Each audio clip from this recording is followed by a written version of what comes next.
우리 오늘 말씀은 제목부터가 원래는 제가 처음 정한 제목은 실패를 영광으로 아는 삶이었습니다. 근데 우리가 실패를 영광으로 아는 삶이라고 얘기하기엔 너무 거창한 거예요.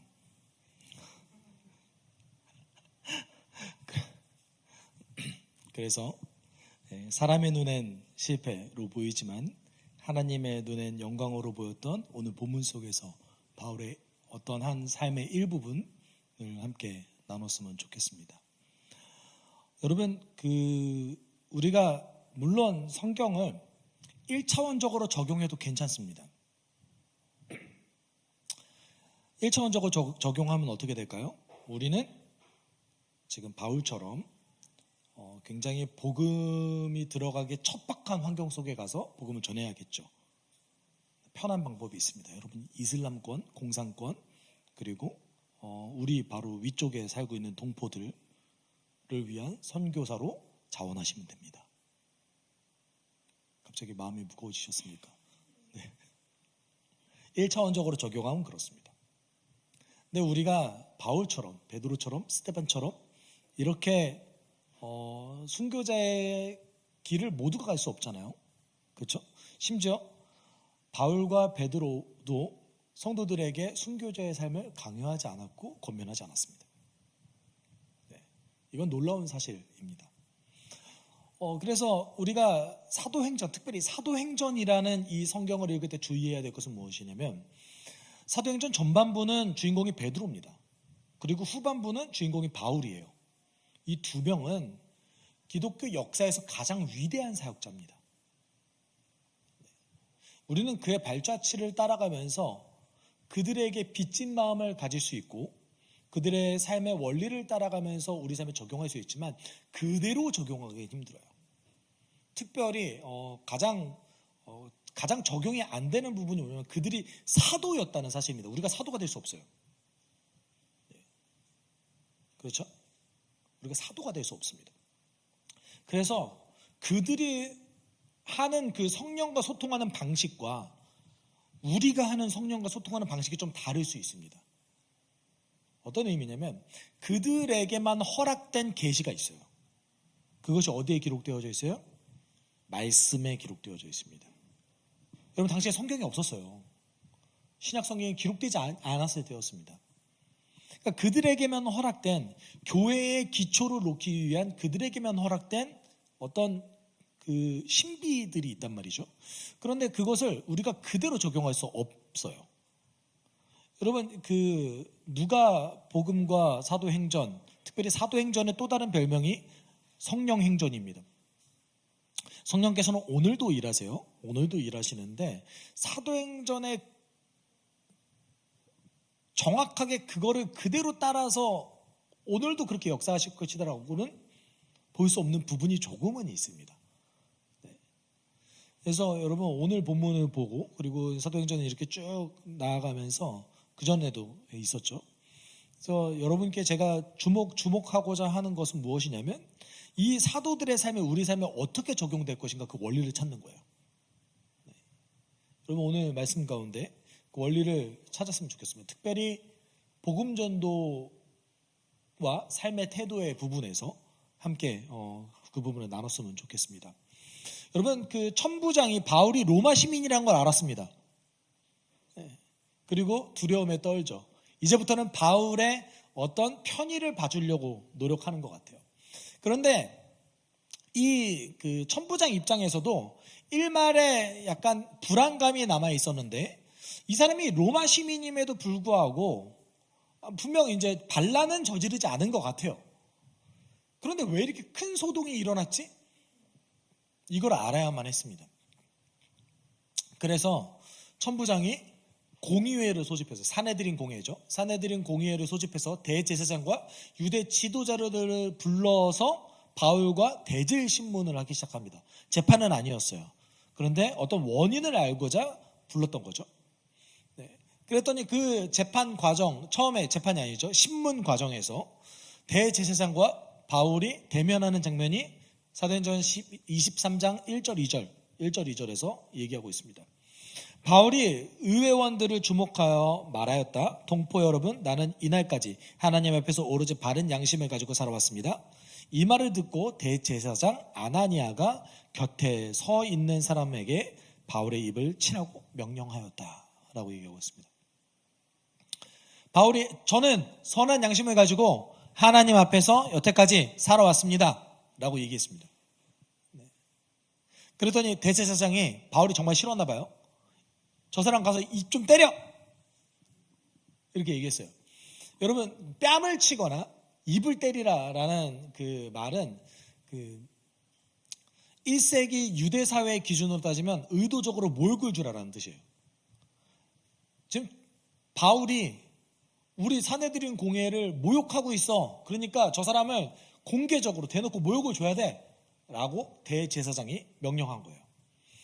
여러분, 욥기에도 그런 장면이 나오는데 욥기 16장 10절에 보면 모든 사람이 나를 경멸하는구나, 저 사람들이 나의 뺨을 치는구나 라면서 욥이 한탄하는 장면이 나와요. 그러니까 누군가 지금도 사실 뺨을 때린다는 것은 모욕을 주는 행위잖아요. 네. 그 안에 이제 입을 치는 것도 있어요. 네.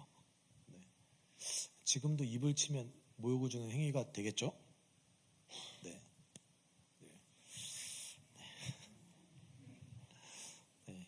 하지 말아야겠다. 라는. 여러분, 그런데 바울이 이 말을 듣고 그동안에 볼 수 없었던 태도를 보여줍니다. 그동안에 바울은 대체적으로 그 본인을 대적하는 사람들에게조차 온유한 태도를 보여줬어요. 그런데 대제사장을 거의 저주합니다. 당신 화가 있을 거예요. 아니, 지금 공의회를 열어놓고 율법의 절차도 지키지 않고 지금 나를 바로 징벌을 내린다고?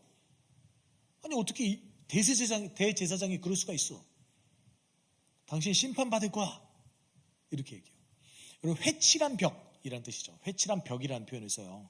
예수께서도 그 바리새파 사람들과 제사장 그리고 사두개인들을 비판하셨을 때 회칠한 무덤이라는 표현을 쓰셨습니다. 회칠이 뭐죠? 우리로 따지면 시멘트죠. 시멘트. 네. 그 로마는 시멘트 공법이 발달한 나라였습니다. 거의 최초로 시멘트 공법을 개발한 나라예요. 그런데 이 회칠한 벽이란 뜻, 회칠한 무덤이라는 뜻이 어떤 뜻으로 쓰일 것 같으세요? 네, 잘 이해가 안 되죠. 저게 도대체 무슨 말이야? 속은 썩어 문드러졌으면서 저 사람의 행동은 모범을 보일 만한 사람이 아니면서 겉만 깨끗한 척한다라는 뜻이에요. 그러니까 예를 들어서 이 벽이 굉장히 더러워요. 벽이 더러운데 여기다가 시멘트를 바르면 어떻게 되죠? 깨끗해 보이죠. 네, 깨끗해 보이죠. 그러니까 속은 더러우면서 겉만 깨끗해 보이는 사람이라는 이 사람을 이제 어떤 뭐랄까요? 저주하거나 경멸하는 표현을 쓸 때 쓰는 거예요. 아주 센 표현이에요. 네. 제가 볼 때는 약간 그 유대인들의 욕 중에서 손에 꼽히는 욕 중 하나입니다. 유대인들의 욕이 몇 개 있는데 저 할례 받지 못한 자, 이것도 욕이고요.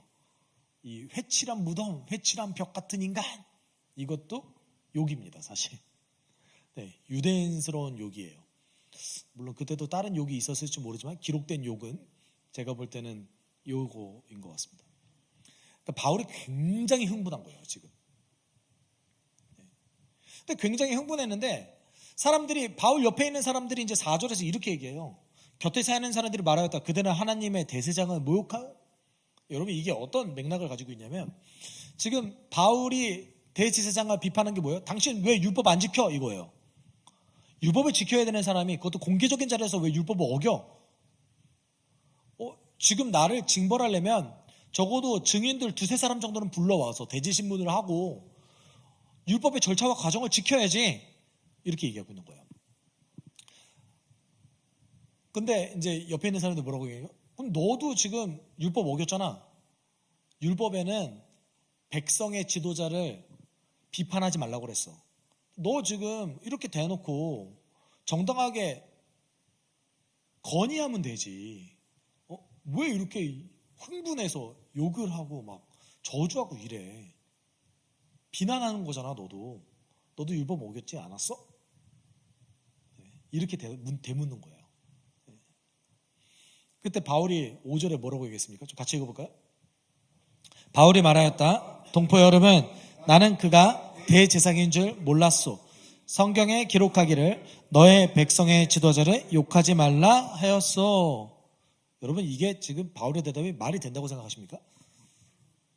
1번, 바울이 앞에 서 있는 사내들인 공의에서 지금 재판을 신문을 하고 있는 이 대제사장인 줄 몰랐을까요? 대제사장은 옷부터가 다른데 옷이 달라요. 입고 있는 옷이 달라요. 기본적으로 말이 안 돼요. 왜냐하면 바울은 원래 대제사장과 사두개파 사람들과도 친분이 있는 사람이었습니다. 모를 리가 없죠. 그 과정조차 모를 리가 없죠.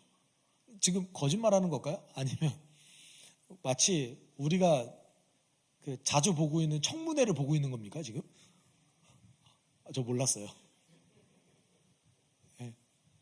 그거 아니잖아요. 그러니까 바울이 지금 이 말을 하고 있는 이유는 뭐냐면 지금 대제사장을 인정하고 있지 않는 거예요. 저 사람이 우리의 지도자라고요? 나는 그렇게 생각하지 않는데? 이 말인 거예요. 네. 정말 세게 얘기했죠. 정말 세게 얘기한 거예요. 이거는 사내들인 공의회에서 저 사람이 지도자라고요? 난 I don't think so. 나는 그렇게 생각하지 않아. 그래서 난 율법을 어긴 게 아니야. 하나님의 도를 따르는 제일 앞장서서 있어야 될 사람이 지금 율법을 대놓고 어기고 이런 사람인데 저 사람을 내가 백성의 지도자로 인정할 수 없어. 이 말인 거예요. 여러분, 요세푸스의 기록에 의하면 당시에 아나니아라는 대제사장에 대한 기록이 있습니다. 이 사람 굉장히 성급하고 그리고 허영심이 많고 그리고 약간 인격에 문제가 있는 사람으로 기록되어져 있습니다. 그리고 특별히 이 사람은 어떤 사람이었냐면 로마 권력자에 붙어서 유대인들의 편에 서지 않는 사람으로 얘기하고 있습니다. 그래서 실제로 AD 58년 또는 59년 정도에 원래 대제사장은 종신직이거든요. 그런데 한 10년 정도 대제사장을 하다가 당시 이스라엘 민족주의자들이었던 열심당원, 우리로 따지면 독립운동가들이었던 거죠. 이스라엘에 유대의 열심당원들에게 암살당합니다. 실제 사건으로. 아마도 바울은 아나니아를 알았을 겁니다. 그리고 그 사람이 어떤 종류의 사람인지도 알았을 겁니다. 저 사람은 우리를 대표할 만한 사람이 아니다라는 것을 생각하고 그대로 아마 들이받지 않았을까. 네. 그리고 이 과정이 굉장히 바울이 흥분하고 분노하기도 했지만 전략적이기도 했습니다. 그 뒤에 드러나요. 저는 오늘 본문을 읽으면서 바울이 제갈량인 줄 알았어요. 네. 굉장히 전략적으로 자신의 위기를 벗어나는 장면을 보여줍니다. 근데 제가 궁금한 부분은 사실 아직 이건 해결될 수 없는 부분이에요. 이게 정말 전략적으로 위기를 벗어나기 위한 방법이었는지 아니면 복음을 전하기 위한 전략적 선택이었는지는 솔직히 잘 모르겠습니다. 둘 다 가능성이 있습니다. 그리고 둘 다 이루어지기도 했습니다. 이제부터 바울의 이간질이 시작됩니다. 어떤 이간질이에요? 갈등을 이용하는 거죠. 사두개파와 바리새파 사람들의 갈등을 이용하기 시작했습니다. 여러분, 원래 사두개파 사람들과 바리새파 사람들은 항상 싸웠어요. 여러분, 사두개파라는 그 어원에 대제사장 사독에서 비롯됩니다. 그래서 이 대제사장 사독, 다윗 시대의 대제사장이거든요. 그래서 어떤 사람들이 있냐면 굉장히 권력지향적이고 현실주의자들이에요. 그리고 성전을 중심으로 제사 신학을 폈던 사람들이에요. 그러니까 제사가 가장 중요한 사람들이었어요. 그래서 사두개파 사람들 어떤 사람들이었냐면 보통은 대제사장을 중심으로 레위 지파의 대제사장들 그리고 성전에 봉사하는 자들을 중심으로 이루어졌습니다. 헤롯 가문과 굉장히 친했고요. 왜냐하면 헤롯 가문이 대제사장을 임명했어요. 그리고 로마 총독이 대제사장을 허가 내렸습니다. 아마 아나니아도 로마 총독이 허락한 사람이었을 거예요. 그래서 사두개파 사람들은 현실주의자이기도 했지만 친권력주의자이기도 했습니다. 어떤 의미에서는 그 이스라엘 백성들에게 이 대제사장과 사두개파 사람들은 어떤 의미에서는 민족을 배반한 사람처럼 보였을 수도 있어요. 특별히 바리새파 사람들이 그렇게 생각했습니다. 바리새파 사람들은 어떤 사람들이었냐면 굉장히 대중적인 사람들이었어요. 여러분, 제사를 매일 드릴 수 없잖아요. 예루살렘에 매일 올라갈 수 없잖아요. 그런데 바리새파 사람들은 율법과 성경을 해석하면서 백성들에게 말씀을 가르쳤던 사람들이기 때문에 굉장히 대중적이었고, 그리고 민족주의자들이었습니다. 왜냐하면 말씀을 연구한 자들이기 때문에 좀 이상주의자들이었어요. 둘이 왜 싸웠을까요? 바리새파 사람들이 보기에는 저 사두개파 사람들이 율법을 계속 어기는 거예요. 자신의 권력을 위해서 율법을 이용하는 모습이 너무 잘 보이는 거예요. 그러니까 이 바리새파 사람들이 사두개파 사람들을 엄청 비판했습니다. 그리고 사두개파 사람들 입장에서는 저 바리새파 사람들이 본인의 어떤 이득을, 그리고 기득권을 뺏어가려고 하는 것처럼 보이는 거예요.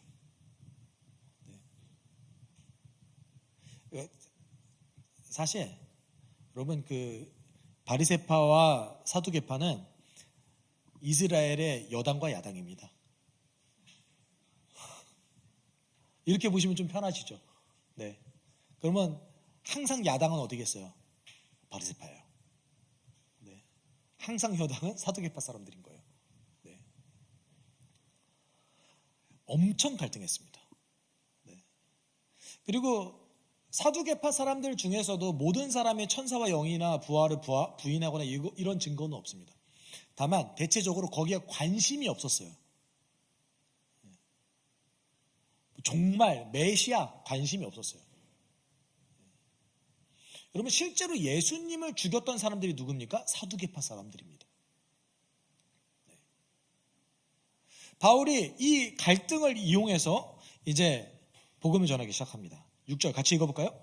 그런데 바울이 그들의 한 부분은 사두개파 사람이요 한 부분은 바리새파 사람인 것을 알고서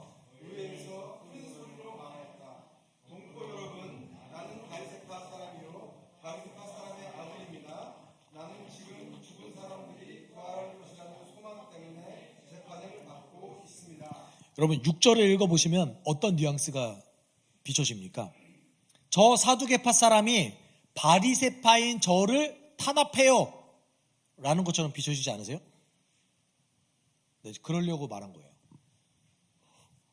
저 사두개파 사람이 내가 가지고 있는 부활신앙 때문에 나를 탄압하고 있어요. 틀린 얘기는 아니잖아요. 그렇죠?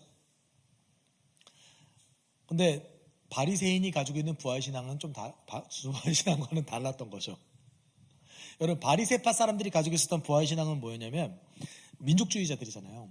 그래서 내가 성전과 율법을 위해서 다윗 왕국이 다시 세워지는 것을 위해서 내가 목숨을 바쳐 일하면 나는 의인이 돼서 부활할 것이다 라고 생각하는 것이 바리새파 사람들의 부활신앙이었습니다. 바울이 얘기하는 부활신앙은 무엇입니까? 십자가에 죽은 예수가 부활했다. 이게 바울이 가지고 있는 부활신앙이죠. 그리고 그 예수는 우리 부활의 첫 번째 열매이셔서 우리도 그와 같이 부활할 것이다. 이것이 바울이 갖고 있는 부활신앙이었죠. 여러분, 이 전까지 바울의 말을 그 누구도 주의 깊게 듣지 않았습니다. 그렇죠? 바울이 무슨 말만 하면 사람들이 흥분해서 바울을 어떻게든 죽이려고 했어요. 그런데 상황이 달라졌습니다. 바리새파 사람 중에 몇몇이 바울의 말을 주의 깊게 듣기 시작한 거예요. 네. 이제 제가 우리 편이었나? 네.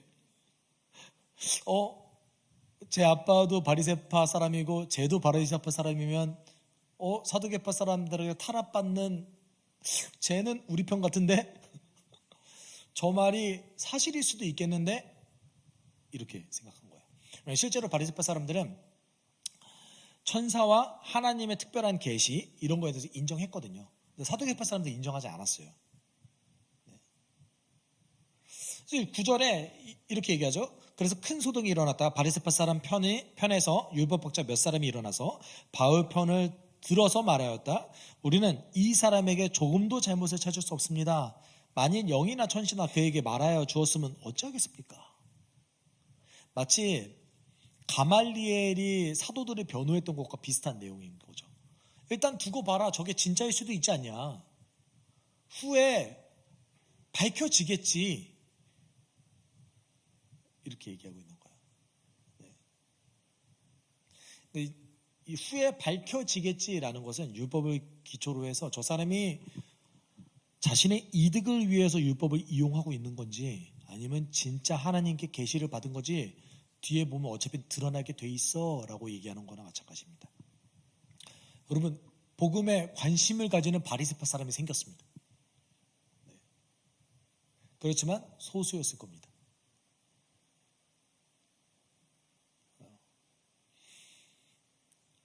바울은 이 과정에서 위기를 벗어납니다. 아주 지혜롭게. 죽을 뻔했어요. 이번에도 쉽지 않았습니다. 그리고 실제로 바울 때문에 유대인들이 이제 서로 나눠놔서 굉장히 싸우기 시작했어요. 이 정도면은 천부장 입장에서 바울을 보면 어떤 생각이 들겠어요? 저 트러블 메이커 저거 좀 뭐 하는 거야 저거. 그렇지 않았겠어요? 천부장 입장에서는 이제 빨리 데리고 와.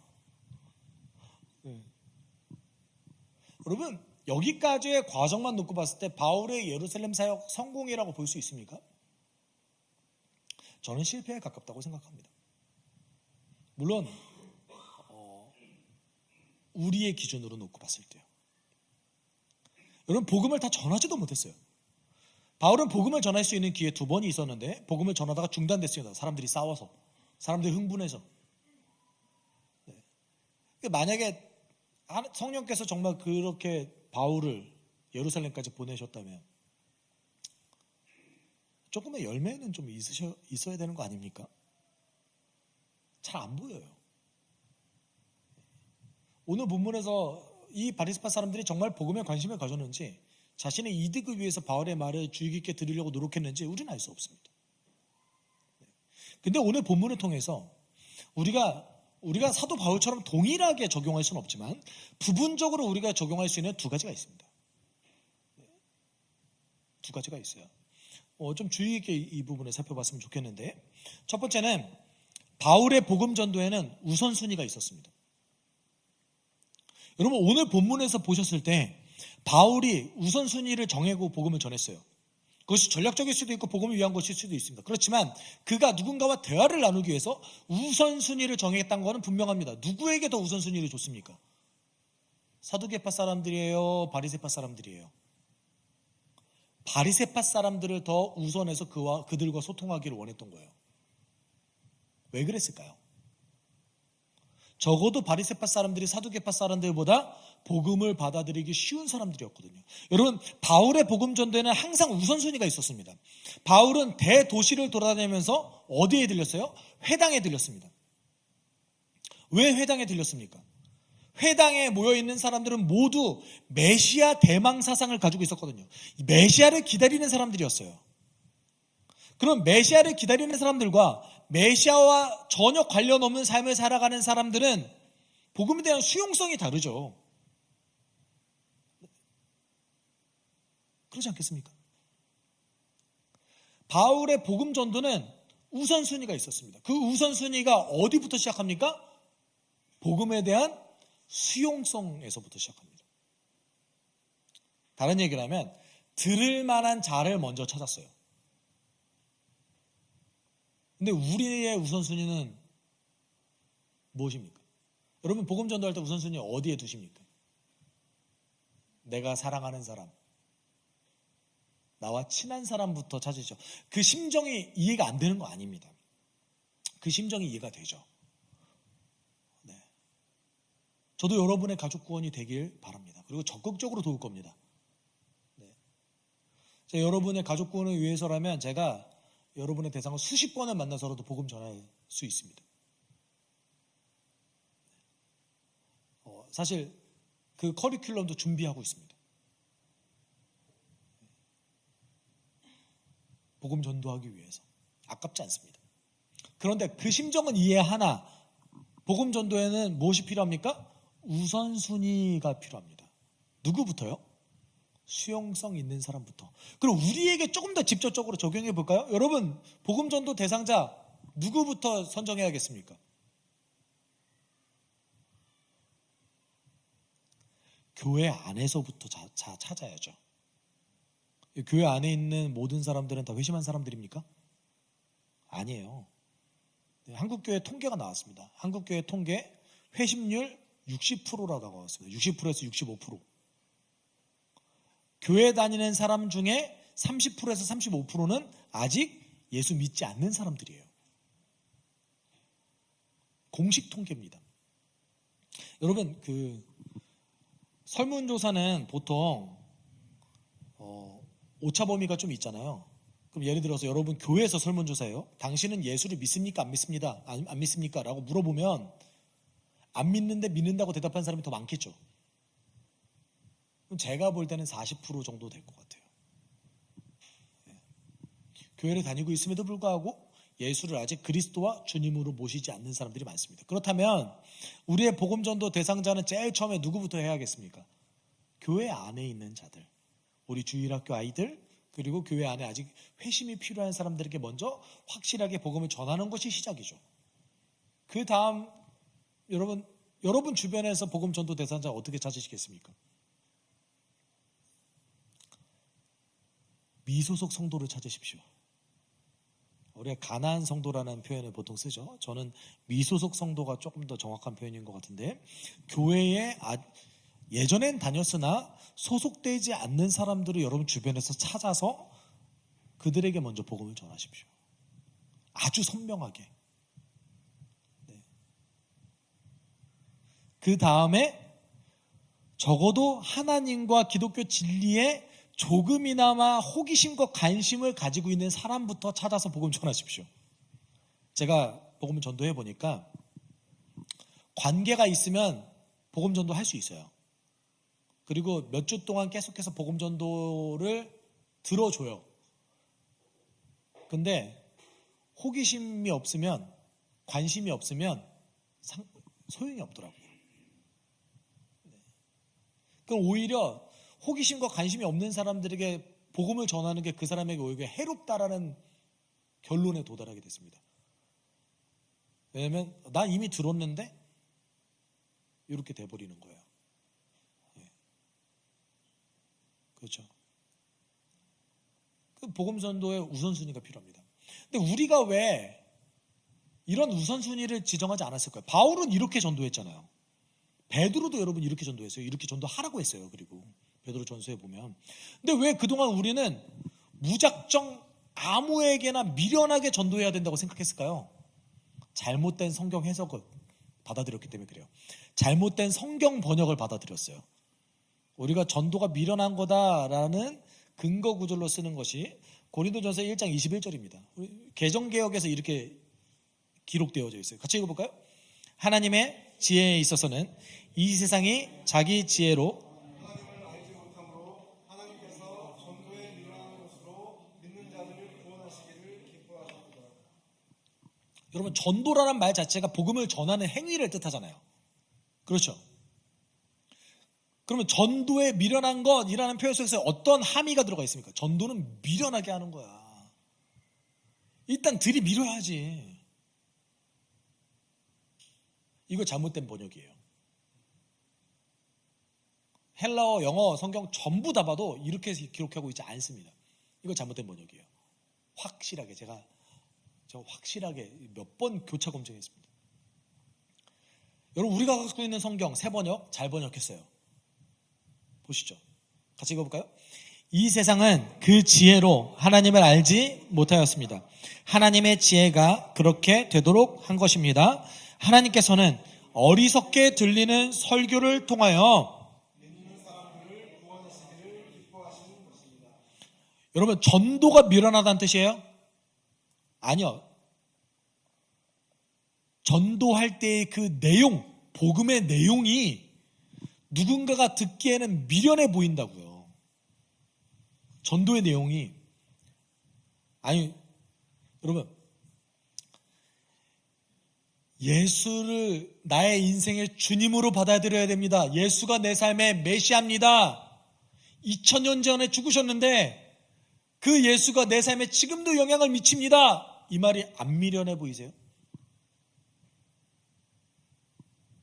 우리가 믿음으로 받아들이는 거지. 안 믿는 사람 입장에서 어리석어 보이는 말이잖아요.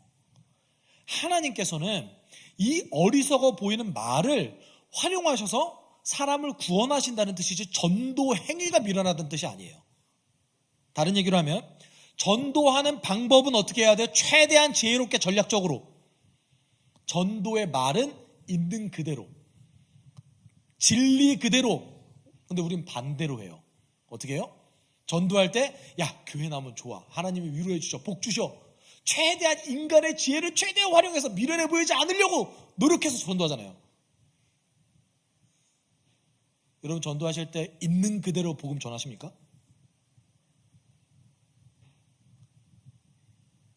그리고 전도의 방법은 최대한 미련하게 해요.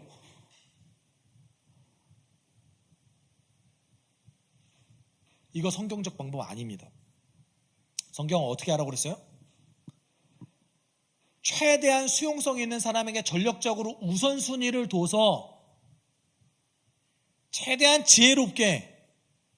여러분, 제가 권면하기는 여러분의 지인, 가장 친한 사람들에게 복음 좀 더 함부로 하지 마십시오. 성령의 지혜를 구해서 그 복음 전도를 언제 해야 됩니까? 때를 기다리십시오. 하나님께서 때를 알려주실 겁니다. 그리고 여러분, 교회 공동체의 도움을 적극적으로 구하십시오. 복음 전도하기 위한 전 단계가 있습니다. 복음 전도하기 위한 방법은 최대한 지혜롭게 해야 돼요. 우리가 할 수 있는 모든 방법을 다 써서. 근데 복음을 전도할 때 어떻게 해야 됩니까? 미련할 정도로 말씀 그대로 전해야 돼요. 기독교 진리는 이겁니다. 이렇게 전해야 되는 겁니다. 네. 그리고 오늘 바울의 이 복음 전도 또는 이 본문의 내용을 통해서 우리에게 적용할 수 있는 두 번째는 바울은 실패를 영광으로 알았다는 겁니다. 바울은 분명하게 실패를 영광으로 알았습니다. 여러분, 오늘 본문 11절 같이 읽어보죠. 그날 밤에 주님께서 바울 곁에 서서 말씀하셨다. 용기를 내어라. 내가 예루살렘에서 나의 일을 증언한 것과 같이 로마에서도 증언하여야 한다. 여러분, 우리가 봤을 때 바울의 복음전도, 예루살렘 복음전도는 그다지 성공한 복음전도가 아니었습니다. 그런데 예수께서 뭐라고 말씀하셨습니까? 너 내 명령을 따라서 제대로 복음 잘 전했다. 아니, 중간에 끊겼어요. 어떤 뚜렷한 성과가 나오지도 않았습니다. 그런데 예수께서는 바울이 너 성공했어, 내 뜻을 따랐어, 그게 가치 있고 영광스러운 거야 라고 말씀하셨어요. 로마에서도 이런 일이 계속해서 반복될 거야.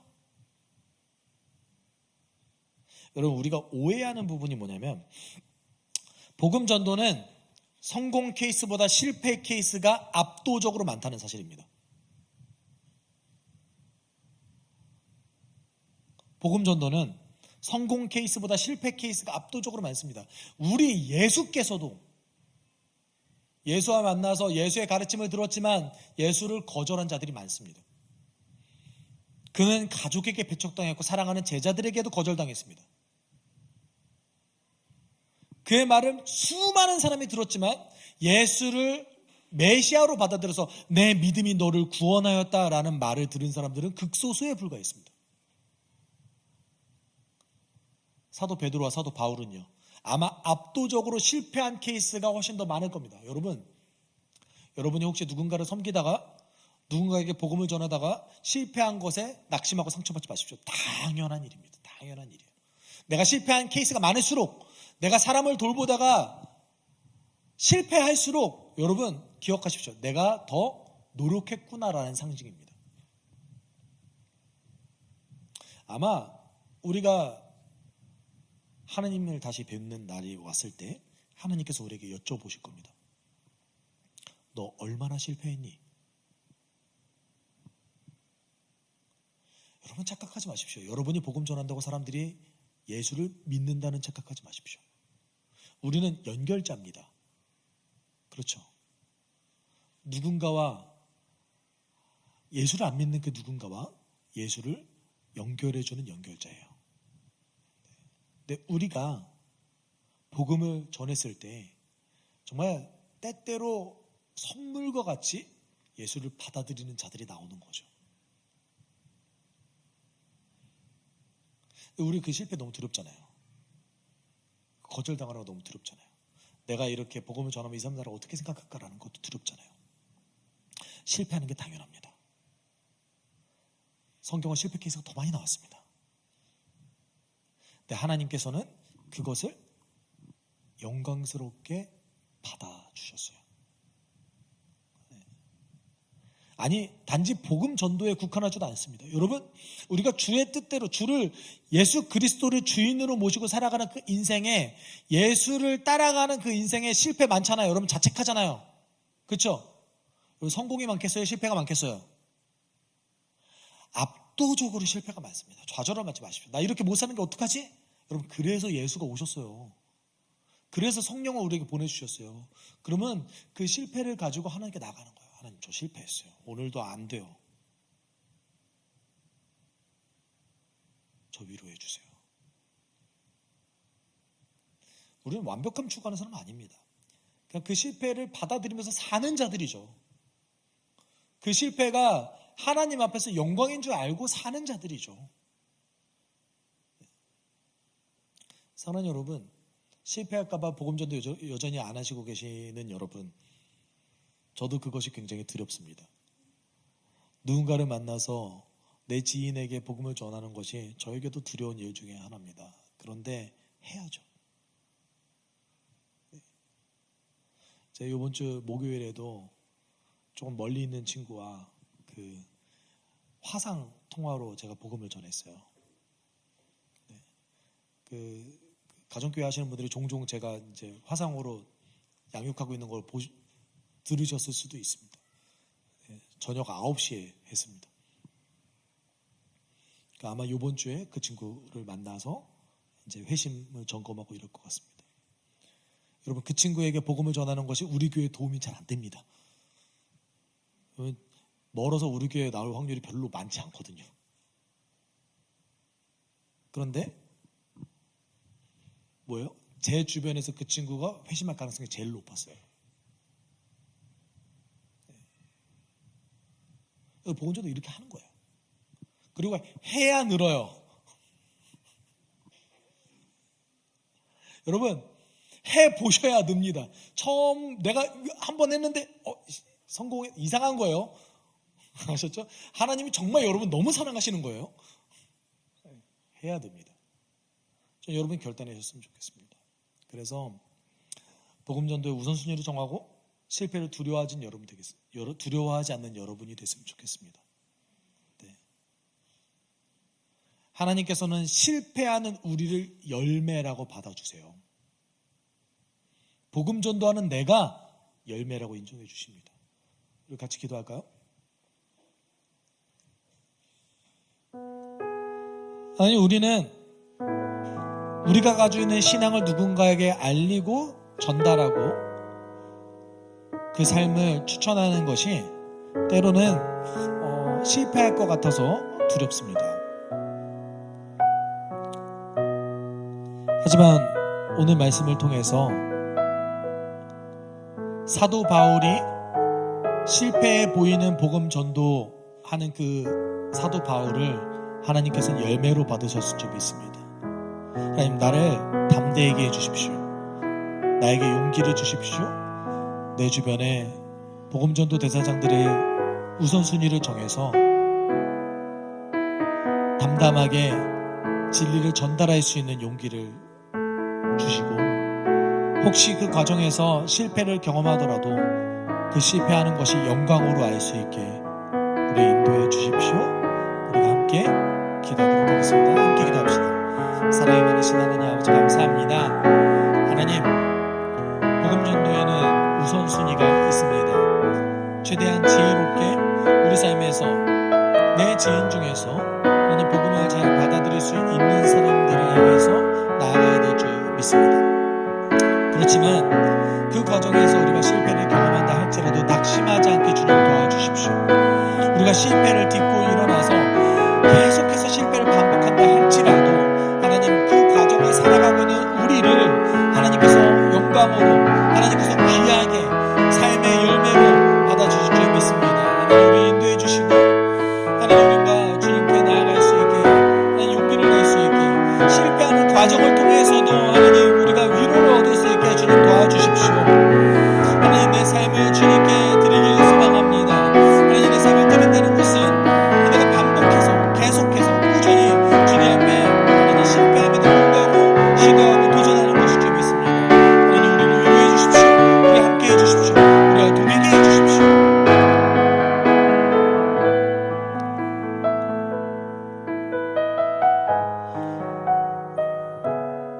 우리 지금 이 순간에 마음으로 드리는 예배 작성하도록 하겠습니다. 오늘 말씀을 통해서 깨닫고 기억한 것들 그리고 결단한 것들 은혜 받은 것들을 여러분의 말로 기록해 주시기 바랍니다.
다 기록하신 분들은 우리가 침묵으로 하나님 한 주 동안 말씀 기억하고 살게 도와주십시오. 성령님 내 삶을 지배해 주십시오. 인도해 주십시오. 함께 기도하도록 하겠습니다.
사랑이 많으신 하나님 아버지, 오늘도 우리를 불러주심에 감사를 드립니다. 하나님, 우리가 주님과 동행하기를 원합니다. 우리를 인도해 주십시오. 삶의 우선순위를 정하고 실패를 두려워하지 않게 인도해 주십시오. 오늘 본문을 통해서 얻은 교훈을 우리 우리가 기억하게 하여 주시고 복음 전도를 두려워하지 않게 하여 주십시오.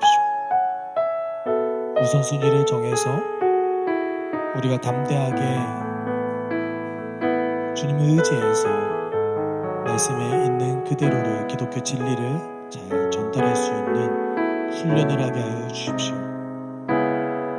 그래야 해서 주님, 오늘날에도 주의 말씀이 복음이 능력 있다라는 사실을 우리가 경험하게 하여 주십시오. 예수는 능력이 있습니다. 예수는 오늘도 우리를 살립니다.